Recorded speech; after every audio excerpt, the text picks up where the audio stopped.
Hello, everyone. Welcome again to another edition of Evolution Now.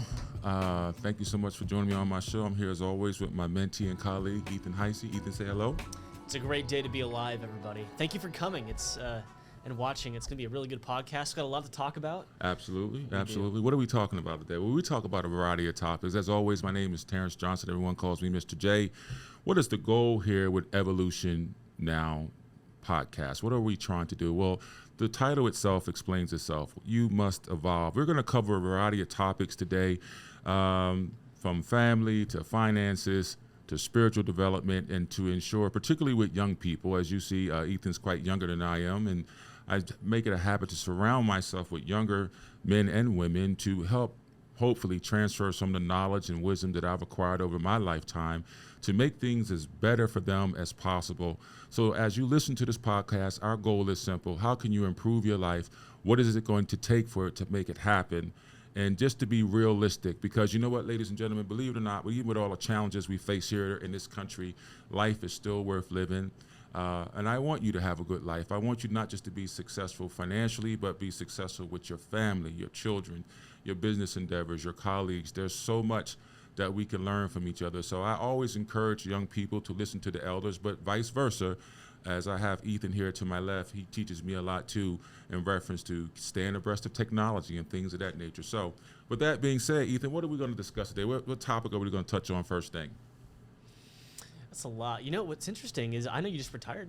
Yeah. I would love to hear about what does it look like for a retired man who's been doing business all these years. Mm-hmm. Are you still doing business? Are you watching TV now? No. Well, all day long? Well, I think when we look at the word retirement, it doesn't mean sedentary. It doesn't mean you're not doing anything.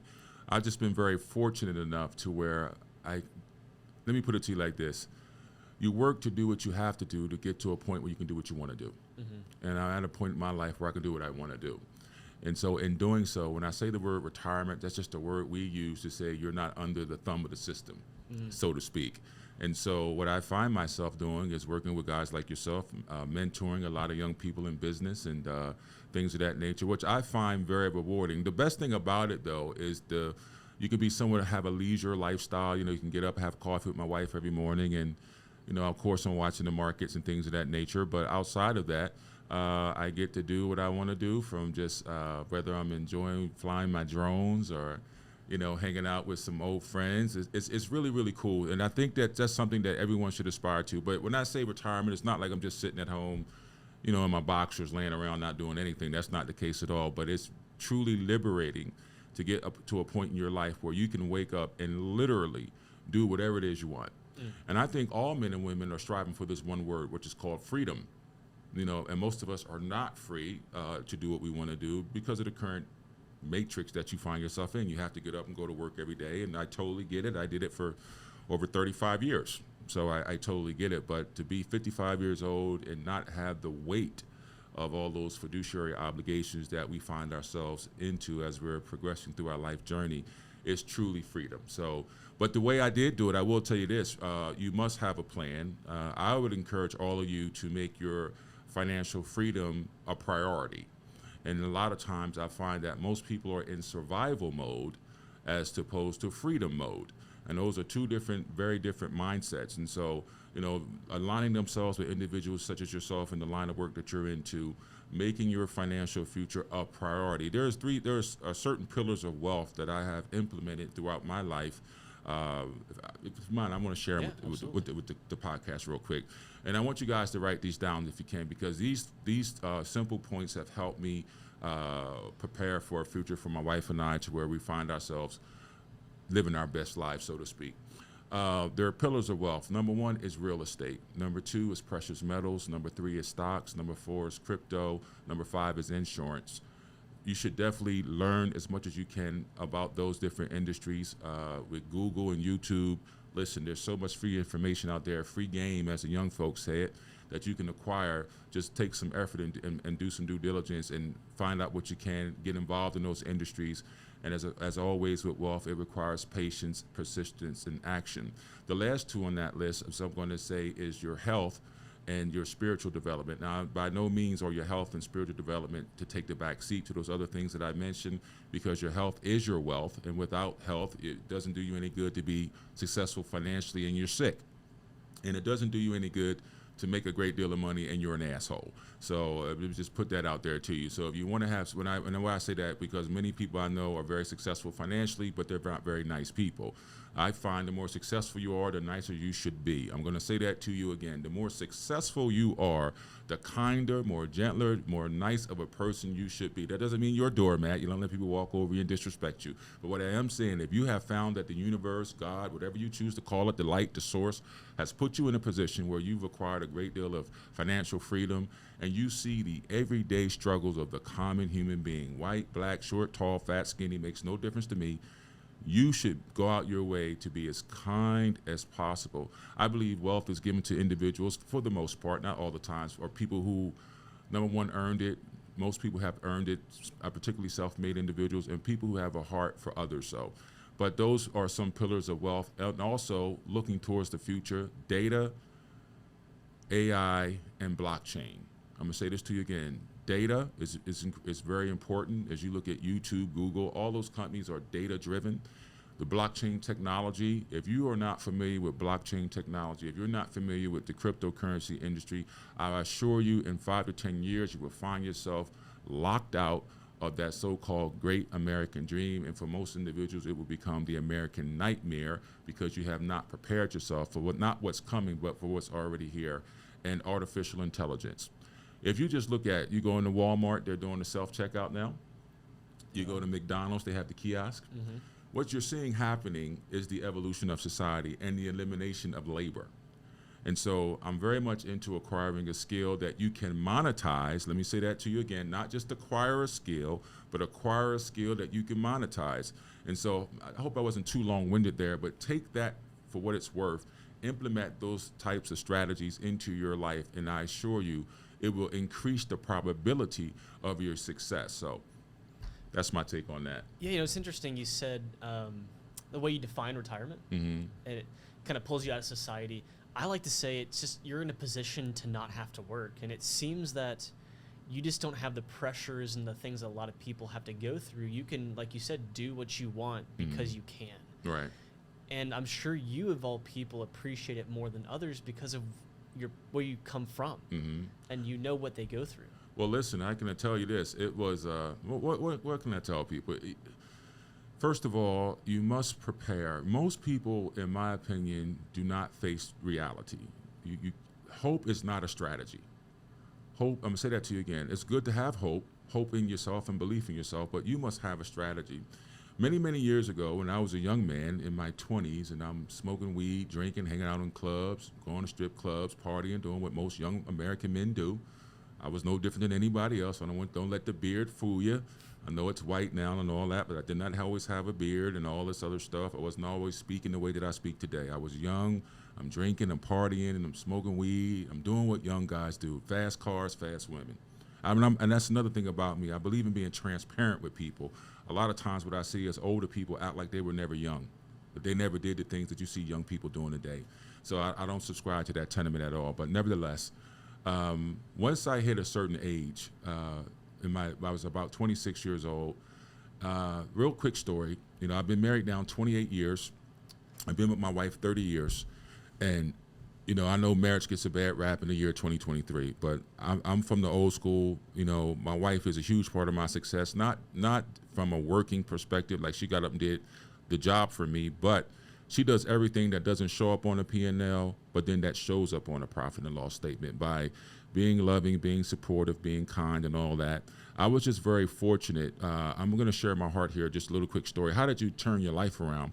Well, one day I was living in Tuscaloosa, Alabama. The job I was with, I'm from up north, Wilmington, Delaware. It transferred me to Tuscaloosa, Alabama. I had a choice, either go to Meridian, Mississippi, or Tuscaloosa, Alabama. I was not going to Mississippi. I come to Tuscaloosa, and my neighbor invited me to the club. It's Wednesday night, ladies' night. I go to the club at maybe 10 or 11 o'clock at night, and I'm sitting there with my yak, as we used to call it back in the day, my drink. And I'm sitting next to the speaker, and I had a moment of clarity. And that moment of clarity was simple. I found myself right back where I started from, going to clubs, partying, and all that stuff. And I had just grown tired of it. I didn't stay in the club 30 minutes. I wound up hopping in my little car at the time. I didn't have very much money at the time. And I'm driving back to my apartment, just, believe it or not, kind of frustrated. What am I going to do? You get tired of, waking up in the bed with different women. And I'm not advocating that lifestyle. I'm just being honest. I don't want you to look at me and say this man is someone I cannot relate to. I'm doing the same thing he was doing. But I just got tired of that lifestyle. The very next day, I had to be to work at 11, and I'm reaching for my shirt to get dresses. I'll never forget what I said. I said, God, I don't want to be by myself. I'll never forget what I said. And for the first time, if you want to call that a prayer, it was the first time that I said something like that, but I really meant it. Mm-hmm. That day, my wife walked in the restaurant. That day, she came in the restaurant, and I was the manager of the restaurant. I asked her for a phone number. Of course, she turned me down. I bought her food for her. She took the free meal. I was like, oh, well, I struck out. 2 weeks go by. For the next 2 weeks, all I'm doing is going to work, coming home, going to work, coming home, going to work, coming home. That's it. No partying, no drinking. Go to work, come home, pay your bills. 2 weeks later, she walks back in, and I approached her and I asked her for her number again, and of course she gave it to me. I never forget, it was a Tuesday, and I called her that evening at about 7:30, and we got off the phone at 2:30 in the morning, and we have been together ever since. Has it been roses and candy all the whole time? Absolutely not. Have there been some disagreements and arguments? And I know this is a little bit off base, but I want people to understand it's just not making money. That's the image, and a lot of the things I hear, just make money. But what is making money if you don't have anybody to share it with? Mm-hmm. I know a lot of guys who are very successful but that are lonely. Mm-hmm. It sucks, man, because they say, man, Mr. J, I wish I could have someone love me like that. Well, are you lovable? Are you kind? Are you a good person?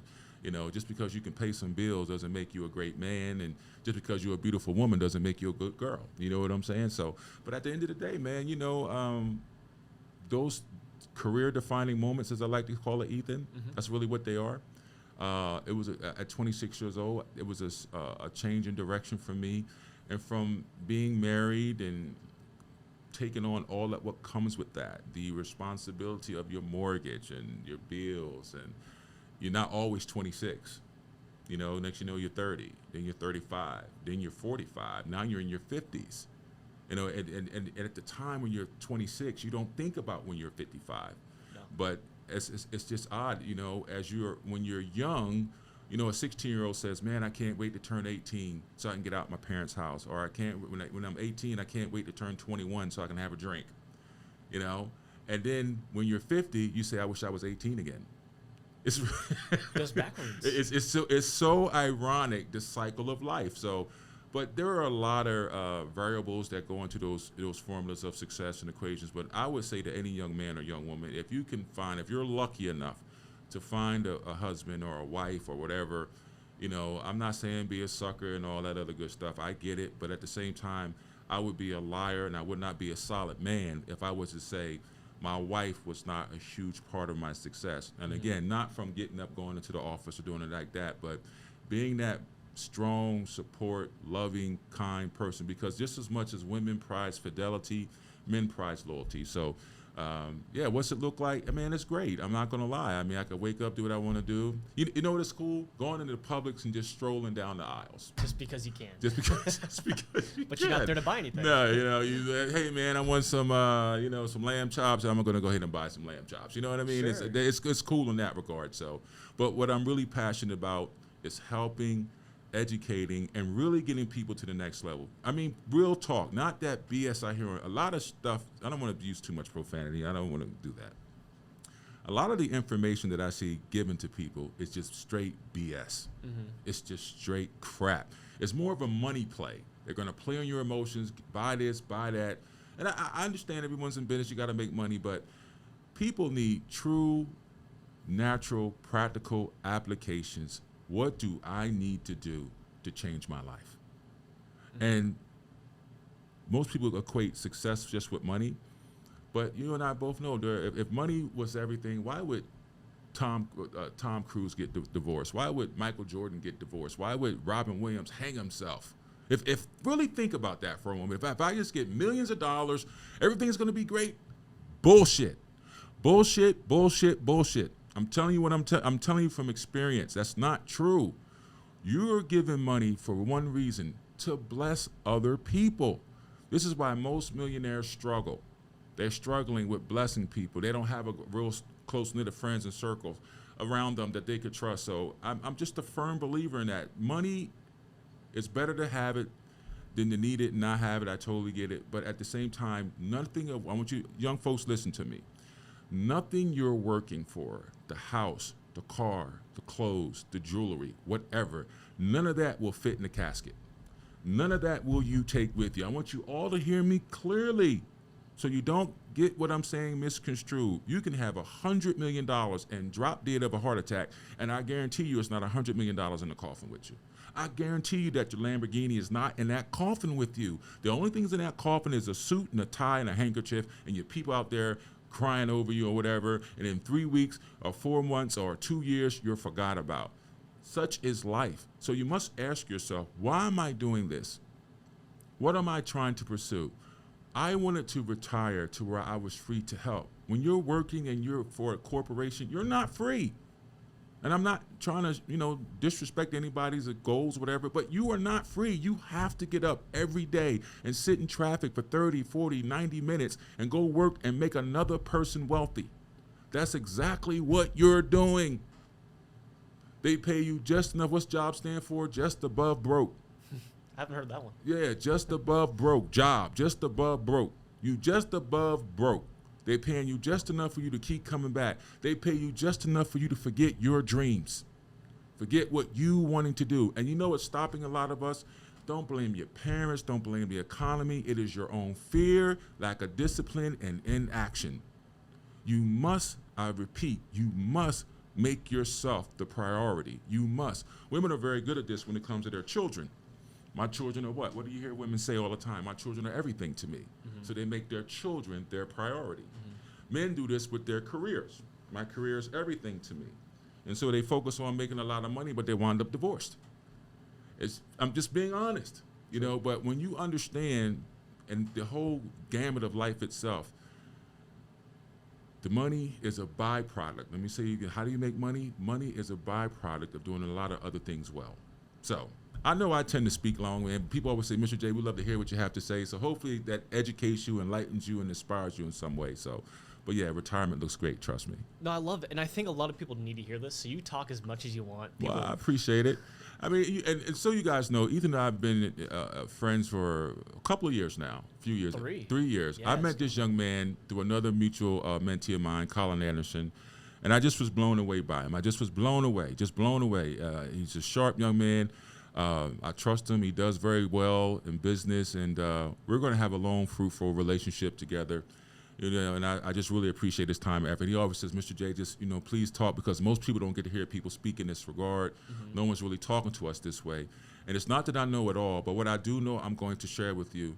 So again, if you are wanting your life to change, if you're wanting things to be better, if you're wanting your life to be more than what it is, I guarantee you, as long as you have breath in your body, you have the opportunity to change your life. Now, here's the deal. Let me drop some real knowledge on everybody. I know a lot of people don't say go to college. I think college is a bunch of bullshit. I'm just going to tell you what I know. You might offend people saying that. Well, then let them be offended, because the methodology that worked 50 years ago is not the same thing that works today. I have a lot of friends who have college degrees who are poor academics. They have masters and bachelors, and they're strapped with student loan debt. Why is the student loan debt crisis in front of the Supreme Court?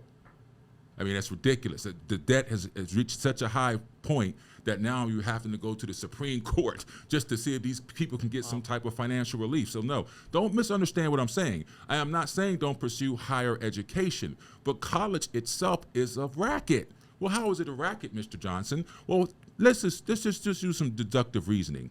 How is it possible for you to give an 18-year-old, let them go $150,000, $100,000 into student loan debt, but you won't give them $100,000 to start a business? You know why? Because they want you to be a slave. Most people are simply uneducated and do not know. I'm going to prove it to you. The day you're born and you get your birth certificate and all that crap, man, you were on a stock exchange. The Federal Reserves use your birth certificate as a means to collect money and revenue based off the projected amount of taxes you're going to pay over the course of your lifetime. This is known common sense. This is why they want you to go to school, get a job, get a house, and all of those things they're telling you to do is going to put you where? In debt. You go to buy a house, you need a mortgage. You go to school, you need a student loan. You need a car, you need a car loan. All those things require you to work. All those things, and then let me tell you how screwed it is. They're not even, it's not like if the car is 40 grand, that's what you're paying for it. No, the car is 40 grand, but you're paying 55. The house is 200,000, but they got you paying 500,000 over 30 years. It's a racket. It's a racket. And because people don't know, or they haven't chosen to educate themselves, they find themselves in these circumstances, situations. Oh, well, Mr. Johnson, most people don't have the liquidity to do X, Y, and Z, X, Y. Okay, here comes the word credit. Another bad thing if misused, because basically you're buying something you can't afford. And so you're paying this person 29% of every dollar that you spend in interest. That should be usury. That should be against the law. But it's not. You know what it does? It keeps young people in debt. It keeps old people stressed out, and it keeps the middle class on edges. And then the 1%, the people who don't have to worry about the credit, don't worry about the mortgage, don't worry about, they chilling. They're not stressed. And then what we'll do, listen to me, ladies and gentlemen. There are 10 to 12,000 people controlling all of this. There are 10 to 12,000 people controlling the 8 billion. How do they do this? They want you fat, they want you sick, they want you in debt, they want you divided. It's just that simple. These 10,000 people over here, they all hang out together. They go to the Yale, the Princetons, the Harvards, the MITs, that they all hang together. They all party together, whether you're a Republican, a Democrat, or independent, it doesn't matter. They all know each other. You think Trump doesn't know Biden and those guys don't know the same people? Come on, man. Don't be gullible. But see, at the same time, this is the greatest opportunity for you because you live in a capitalist society. The problem with so-called Americans is you don't stick together. You see, if you get a group, you can get 10 men or 10 women and you can build a multi-million-dollar empire. The problem is, can you find 10 men or 10 women that you can trust? That's the problem. Mm-hmm. Not that there's lack of opportunity out here. Mm-hmm. I mean, let's imagine that. If you get 10 guys your age and you guys say, you know what, man, we're 25 years old. In 5 years, we're all going to be millionaires. Well, how are we going to do it? Well, my credit's a 700. Mine's is a 800. Mine's is a 650 or whatever it is. And we're going to go into real estate. And you pull your resources together, right? It's 10 of you. Mm-hmm. And you guys work together, you have a strategy, the odds of your failing are slim and none. True. True, right? True. You're looking out for each other. You have someone that has your back. What do you say? Which requires you to do what, though? Stick together. Mm-hmm. But out that 10, two of them say, you know what? He whispers, and then it's, what's that old saying? One bad apple spoils the bunch. Mm. And that's what happens. If you can find 10, listen, I'm gonna give you some good financial advice. If you can find, and I'm not a financial advisor, this is just from a street terminology. If you can find 5 to 10 people you can trust, you can build whatever you want. You can build whatever you want. Now, let me be clear. If you limit your circle to I'm only messing with white people, I'm only messing with black people, I'm only messing with Hispanic people, not that there's anything wrong with that if that's your flavor, then by definition, you have shrunken your demographic. But if you open yourself up and say, I'm willing to work with anyone who's willing to work with me. If you respect me, I respect you. If you do right by me, I'm gonna do right by you. You have now increased your circle. This is one of my biggest secrets of my success. Because if I would go off what I was taught and how I was raised, we wouldn't be in this room together. Mm-hmm. You follow? And that's for anybody. So it really comes down to, most people are afraid to be who they really are. Most people just don't want to buck the system. And most people are afraid to lose something. Let me tell you something. Once you are not afraid to lose anything, then you'll gain everything. I'm going to say that to you again. Once you are not afraid to lose anything, you'll gain everything. Because think about it. Oh, man, I'm behind on my car payment. You think the bank really wants your car back? No. The bank doesn't. Money. They want their money. You know what I mean? And here's another quick story. Years ago, I used to work for the Olive Garden. I was a kitchen manager for them years ago. I was making like 29, 5, 30 grand a year, somewhere around there. And me and my wife were going through it financially. She worked, I worked. It was tight. And I remember I was sitting up one night, and I was just frustrated, man. I'm pissed off. I'm mad at God, mad at the universe. Man, I'm busting my ass. I'm working 60 hours a week. I'm barely making ends meet, right? And you know that voice we all have that speaks to us, tells you to do this, tells you that. It says to me, hey, listen, man, your job is not the problem. Because the first thing you do is when you're going through something financially, you say, well, let me cut back. I didn't do that. It said to me, no, you don't need to cut back. It was a simple answer to this. You just need to make more money. It was really simple. I never thought about it like that. Because most people, when they go through a financial situation, oh, I got to cut this out. I got to cut that out. Let me cut back on this and cut back on that, right? Mm-hmm. And I get that. But the fact of the matter is, no, why don't you just make what? More money. It's so much money in this country. The problem is most of us don't have access to it. Mm-hmm. Or the traditional way you've been taught to gain access only usually puts you in more what? Debt. You know, so. Mm-hmm. Hey, you ever heard of the definition of a PhD? You mentioned PhD. The definition of a PhD. Mm-mm. Some people say it stands for poor, helpless, and desperate. Wow, that's brutal. You know, because when you get that's one of the highest levels of school, and I love people who have them. My grandma's one, love you, but you come out and you maybe only get a 6-figure job, and it's hard enough to retire. Like what you probably couldn't retire at 55. Listen, like you. I have a high school diploma. I went to college for 1 year, and I got to tell you, when I became an executive with ABC, Walt Disney, ESPN, when I worked for Magic Johnson years ago, no one ever asked me about geometry. No one ever asked me about who shot Abraham Lincoln. No one ever asked me none of the crap. Calculus, none of that crap that they was forcing down me when I was in high school. None of outside of basic math and learning how to read, that's the only thing I really got from school. Everything else did not actually serve me in the sense that it was producing income for me. Mm. That's what you should look at. What skill set do I have can I make money at? Because you live in a society where you need money to live. So you trying to ask a young man or a young woman, what's the square root of 684? I can go to my smartphone, ask Siri, and it will tell me. So a lot of the education that we're getting is antiquated, and unfortunately, because of the old knuckleheads, that's what they are, old knuckleheads, continuously preaching to their children, go to school, get a 4-year degree. I'm not hating on you if that's your choice, but the fact of the matter is they're going to come out of school with between $40,000 and $100,000 worth of debt. Really think about that for a moment. College, in that case, should be free.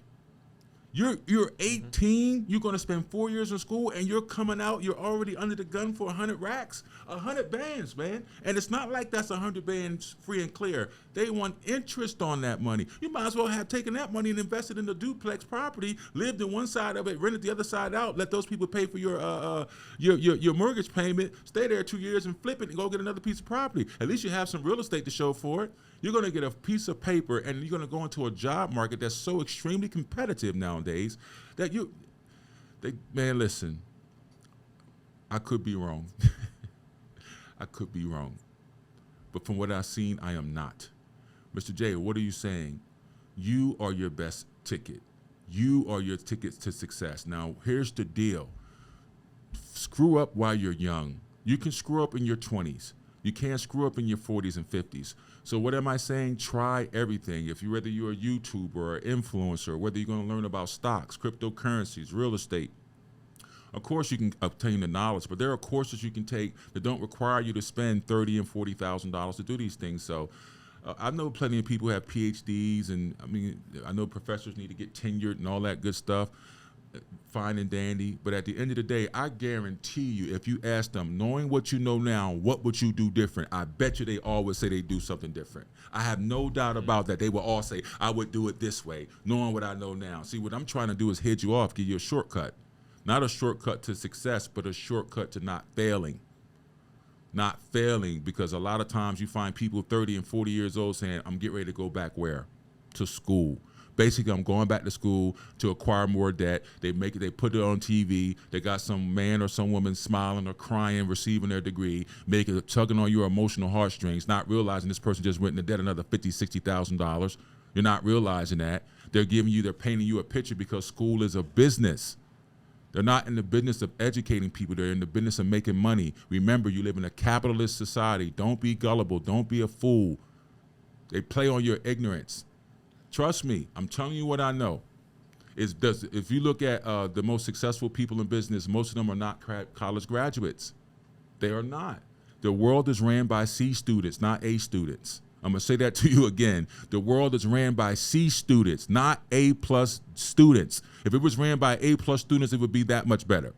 It's ran by average people who've made some great discovery or some great business decision or whatever the case might be, monetized it, marketed it, they found a need and capitalized on it. So my advice to all of you who are listening, young men, young women, whatever race, creed, color, nationality, gender, whatever it is you're doing, listen to me carefully. Find a need and then fulfill it.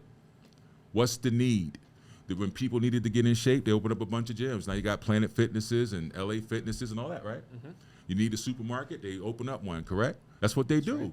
So then you have to find out, and wherever you are, what is the need I can fulfill? If you can, listen, we got major transportation issues in the state of Georgia. If you could find a solution to being on 285 and Georgia 400, you will become a trillionaire.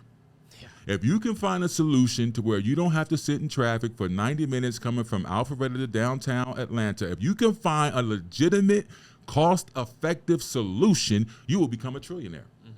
But no one's found a solution. So you see traffic is whether you live in LA, you live in Dallas, Texas, Philadelphia, Florida. If you could find a solution to this traffic gridlock problem, that person will become a trillionaire. So again, I know that might be a bit out there, but I hope you understand the basic premise of my statement. If you have to find and solve problems. That's how you become successful.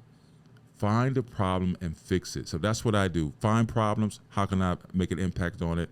How can I monetize it? Yeah. The bigger the problem, the bigger the reward. You got it, baby. You're just solving big problems. You're solving big problems. And a lot of times because of high school and elementary, you're indoctrinated, man. People don't, you know what the word kindergarten means? Kindergarten means it's a German word that comes from kind of a garden, kindergarten. Well, why did they call it kindergarten? Well, what do you plant in a garden? You plant seeds. Well, what are they planting in you when you're in kindergarten? A simulation. When you're at home with mom and dad, or if it's just you're single parent, whatever, and it's just you and mom, you can talk when you want to, say what you want, blah, blah, blah. The first thing you go in school, they get you there, and they say, Terrance, we only speak if we're spoken to. Terrance, you only can speak if you raise your what? Voice. Your hand, you see? Then what they start doing is assimilating you, and as you get older, they'll say, stop, day what? Dreaming. Don't you realize that daydreaming is one of your natural God-given abilities? The fact that you can see things in your mind that in this realm don't exist, but they exist in your mind. But the first thing you tell young people is to get out of their head and stop daydreaming. You need to grow up and learn to be what? More what? Responsible. We all have heard it throughout our whole life. And do you know what happens? They wind up sick, depressed, filled with anxiety, worried, stressed out, unhappy, miserable, alcoholics, dope heads, in mental institutions, taking psychotropic drugs, all type of things. So if that system was perfect, why do we have all this, the byproduct of it? Because it's not perfect. That's why people are so much into homeschooling nowadays. The fact of the matter is simple. Ladies and gentlemen, it is your life. Do not let, I'm going to say this to you, and I'm just going to keep it a buck. Don't let life fuck you up. I know Ethan's a Christian. He doesn't talk like that, so forgive me. But listen, I talk like that. I talk like that. I'm going to say it to you again. Ladies and gentlemen, don't let life fuck you up. I see it fucking people up every day. Every day. The bills, the stress, the isolation. You were not born to be a failure. How could that be? How could that be that you're born to come here and work for 30 years and pay bills every 30 days for the next 30 years? Don't you see you are in prison? You're in the prison. You just get to go out into the yard. You get to go out into the yard. That's it. You're still in the prison.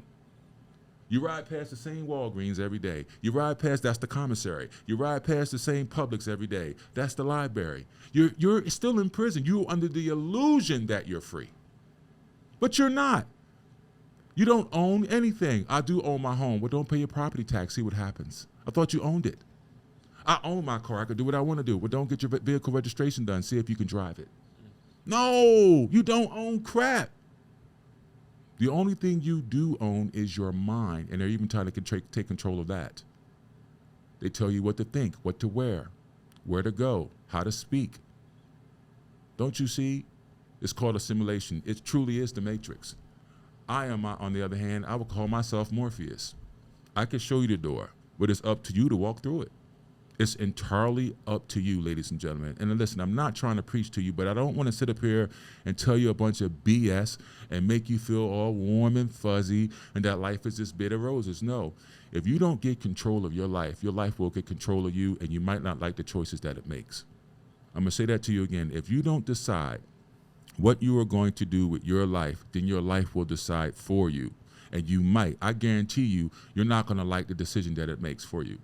The only way that you can get your life together is to get yourself together. The only way to get yourself together is to get your mind together. Do not confuse brain with mind. The brain houses the mind. The brain says there's $2,000 in my bank account. The mind is always trying to figure out how to fill it. You must differentiate the two. Now, whether you call it your subconscious mind, I prefer to call it the God mind, the one that's connected to source, which we all are. We all come from somewhere. Our parents are just the vehicles for us to get here. But you have chosen to come to this realm of existence. You are not some just random leaf blowing in the wind. No, you chose to come here. The reason you're here is to fulfill whatever soul contract you made before you left to come here. Find your destiny. Now, I know most people don't speak like that, but I do.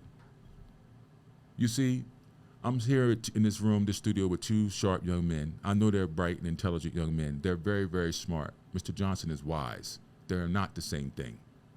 They are not the same thing. Not saying one is more important than the other. There's different evolutions of life. So I encourage you to find your destiny. Well, Mr. Johnson, how do I do that? It's that voice that's speaking to you when you're laying in the bed, telling you to keep going, do this. But because of your fear, because of the fear of not being accepted, my mom might say I'm crazy. My dad might say I'm crazy. My brother and sister might say I'm a little left of center. But something inside of you is telling you to do something, and you won't listen. Don't you see why we're all here? We're not here by accident. We're not here to pay bills every 30 days. Come on, man. Would have signed up for that. Mm-hmm. But let me tell you how the universe works. Let us suppose, Ethan, that you had a dream. Mm-hmm. And 10 years from now, you saw yourself as the head of a multi-billion-dollar firm. Mm-hmm. And you see it clear as day in this dream. Mr. J, I had this dream. Man, it was so real, right? You see the end. But what if the dream showed you every damn thing you would have to go through to get there, that you would be sued, that you might get sick, or you might file bankruptcy, and all this other terrible things would happen before you got there? The odds are you wouldn't do it. That's how life is. You see, you're given a vision in your mind, and it shows you where you could possibly be. But what it doesn't show you is how you're going to get there. And because if I showed you what you would have to go through to get there, then you won't do it. Mm. This is what happens with most people. They see where they want to be, but then when they see what it takes to get there, it's these two words: give up. Give up. It's too what? It's too hard. Let me tell you something. You got two pains you got to deal with: the pain of the right choice or the pain of regret. The choice is entirely up to you. So there you go. So people are giving up because it's too hard. Yes, it's very hard. Life is very difficult. But, what doesn't make sense to me, though, is life's already hard. If it's hard to not pay your bills and to go work at a construction job all day long in the 100-degree Texas heat. Mm-hmm. If it's already that hard, why wouldn't you just take what's already hard and do something? I understand the basic concept of what you're saying, but let's just look at it in a more simple way. You have amateur athletes and you have professional athletes. They're both athletes. They're both going to practice. They're both working hard to achieve a goal. But why is it that you have an amateur athlete and a professional athlete? Because for all intents and purposes, for being a professional athlete would be a little harder. So even though it's hard, it is hard. A lot of people don't become professional athletes, so to speak. There are a lot of guys in college who want to play NFL football. So they're taking the extra step. Yeah, not just taking the extra step. A lot of people. It's I call it duality of mankind. And what I mean by that is nothing exists in this universe without its opposite, meaning you can't have success without failure, health without sickness, poorness without wealth, short, tall, fat, skinny, hot, cold, you name it, there's always the opposite effect. And so even though life is hard, as many people who would have the wherewithal to take the next step, there's also an equal amount of people who lack the wherewithal to do so. Mm-hmm. It is not because necessarily there's anything wrong with them. I don't want to call it even the law of averages, because I do believe might sound somewhat crazy, but if good exists, then so evil must exist. So how will you know what good is if you don't know what evil is? How would we appreciate the sun if we never had the rain? And so how do you appreciate success if you don't experience failure? Unfortunately, in order for failure to exist, that would mean that certain people have to fail. I know it doesn't sound good, and it's not that something I'm promoting, but let's just be honest. A lot of people won't make it. And there will be a variety of reasons. Some people won't make it because they might get sick and die. Some people won't make it because they might lose their mind, if you will. So it's as simple as, I understand what you're saying. It is hard. So if it's hard, why not just go through the process of it? You must understand that not everyone was brought up in an environment. Environment is key to a lot of what happens to you. If you're in an environment where, say you're rich and you have a couple of kids, a rich dumb kid would probably do better than coming from a well-educated home. Do you know why? Because they're raised around money. That's all they've known their whole life. Their parents talk about money all the time, whether it be stocks, bonds, real estates, whatever, right? Now, if you come into an environment where no one talks about money, they're talking about survival. It's either food or the electric bill, government assistance, or, whatever. Their whole mindset is different. And so that's why when someone comes from nothing, we celebrate that person so much, because the odds were literally stacked what? Against them. Yeah. That's why we celebrate that. But now if you coming from that environment where you have these, I don't want these things are handed to you, because God knows what your parents did to achieve it. But now you have access to this information. Your life, even though you're successful, I would just say this: a self-made millionaire is much more respected than one who was inherited it. Yeah.